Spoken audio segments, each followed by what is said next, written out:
Science faculty में ये group पिछले 3.5 साल से चल रहा है। पहले हमने 5 दोस्तों ने मिलकर ये ग्रुप बनाया था और आज 5 से लेकर 25 और पूरा फिर boys hostel and girls hostel and localites पूरा सपोर्ट में आके आज हमारा 200 प्लस का सबसे बड़ा ग्रुप है फैकल्टी ऑफ साइंस का। और उसके बाद हमने बहुत सारे प्रोटेस्ट किए, जिसके अंदर सबसे हाईलाइटेड प्रोटेस्ट था हमारा 72 आवर्स तक हमने अनशन किए थे स्टूडेंट्स के लिए, जस्टिस दिलाने के लिए। सेनेट एंड सिंडिकेट मेंबर भी हमारे साथ आए थे और स्टूडेंट्स को जस्टिस दिलाया था और वो अनशन मैंने ही किया था। और इस बार पिछले 3 साल से जो इलेक्शंस नहीं हो रहे, पर हमारा इलेक्शन के रिलेटेड कोई एजेंडा नहीं था, हमें सिर्फ स्टूडेंट्स को हेल्प कर रहे थे। सो इसकी वजह से हमारा ग्रुप बहुत बड़ा होता गया और आज हमारा ग्रुप बहुत बड़ा है, फैकल्टी ऑफ साइंस का सबसे बड़ा ग्रुप। इस बार हम एक हिस्ट्री क्रिएट कर रहे हैं।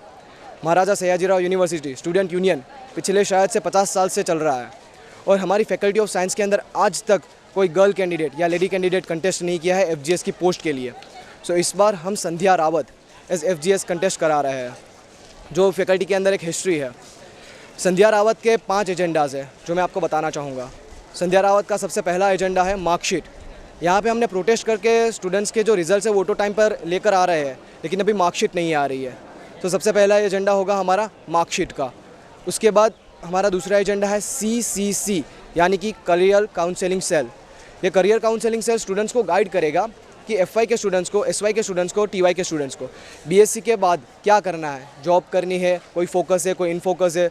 सो इसके लिए गाइडेंस प्रोवाइड कराया जाएगा। अब तीसरा एजेंडा हमारा, स्टूडेंट्स को गाइडेंस तो मिल गया, लेकिन जिस बंदे को, जिस स्टूडेंट्स को जॉब करनी है उसके लिए क्या। यहाँ पे फैकल्टी ऑफ साइंस में प्लेसमेंट सेल तो है, लेकिन प्लेसमेंट इनएक्टिव है।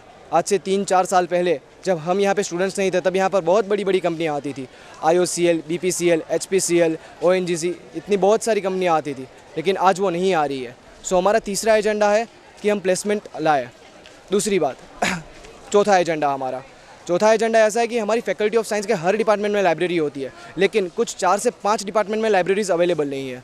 सो लाइब्रेरी हम खुलाएंगे वापस से। दूसरी बात, उसके अंदर ही SSMT जो हमारी FY और SY के स्टूडेंट्स के लिए लाइब्रेरी है, वहाँ पे बुक्स अवेलेबल नहीं है कम्प्लीटली। सो बुक्स हम प्रोवाइड कराएंगे स्टूडेंट्स को।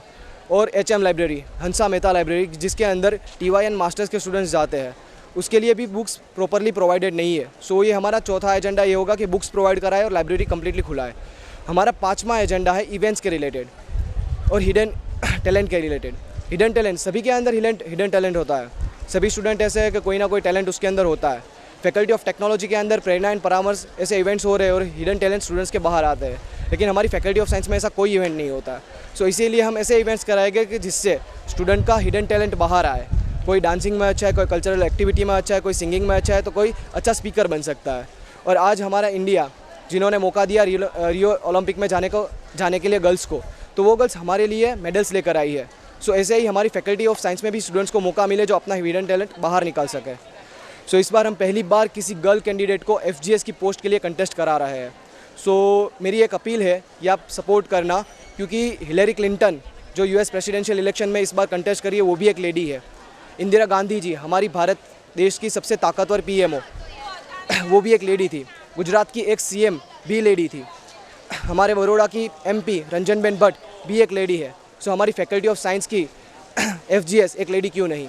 सो please support Sandhya Rawat as FGS faculty general secretary, candidate number 4। एक ही बात बोलना चाहूँगा, मौके पे चौका मारो।